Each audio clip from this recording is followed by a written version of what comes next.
Babylon குமாரத்தினிடத்தில் குடியிருக்கிற சீயோனே உன்னை விடுவித்துக் கொள்ளுன்னு சொல்றார். இப்போ இவங்க சிறையிருப்புல இல்ல.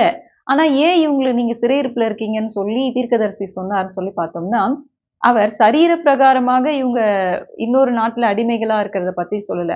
இப்ப இவங்களுக்கு சொந்த நாட்டுக்கு வந்த பிறகும் ஆலயம் கட்டப்படணும். நம்ம ஆண்டவர ஆராதிக்கணும்னு சொல்லி இருதயத்துல ஆண்டவரை தேடணும்னு ஒரு விருப்பம் இல்ல. ஏசாயா இதை குறித்து தீர்க்க தரிசனமா சொல்லும்பொழுது, இந்த ஜனங்கள் தன்னுடைய உதடுகளினாலே என்னை கிட்டி சேருகிறார்கள். ஆனா அவங்களுடைய இருதயமோ எனக்கு தூரமா இருக்குன்னு சொல்லி சொல்றார். எகிப்துல அவ்ளோ அற்புத அடையாளங்களை அவங்க பார்க்குறாங்க. வழியிலயும் ஆண்டவர் அவங்கள அற்புத விதமாய் வழிநடத்திட்டு வரார். ஆனா அந்த வனாந்திர வாழ்க்கையில அவங்க தன்னுடைய இருதயத்தில எகிப்துக்கு திரும்பினார்கள்ன்னு சொல்லி பவுல் எழுதுறார்.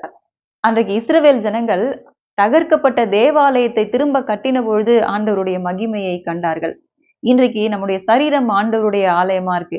இன்னைக்கு உங்களுடைய சரீரத்துல எந்தெந்த அவயங்களை எல்லாம் நீங்க பாவம் செய்யும்படி விட்டு கொடுத்தீங்களோ, அவைகளை எல்லாம் இந்த நாள்ல திரும்பவுமாக பரிசுத்தமாய் வாழ உங்களை ஒப்புக் கொடுக்கும் பொழுது, இயேசு கிறிஸ்து எப்படி தன்னுடைய சரீரத்தை பரிசுத்த ஆவியானவர் தங்குகிற வாசஸ்தலமாய் காத்துக் கொண்டாரோ, அதுபோல உங்களுடைய சரீரத்தை பரிசுத்த ஆவியானவர் தங்கியிருக்கிற நிரந்தர வாசஸ்தலமாய் காத்துக்கொள்ள ஆண்டவர் உங்களுக்கு அருள் செய்வார்.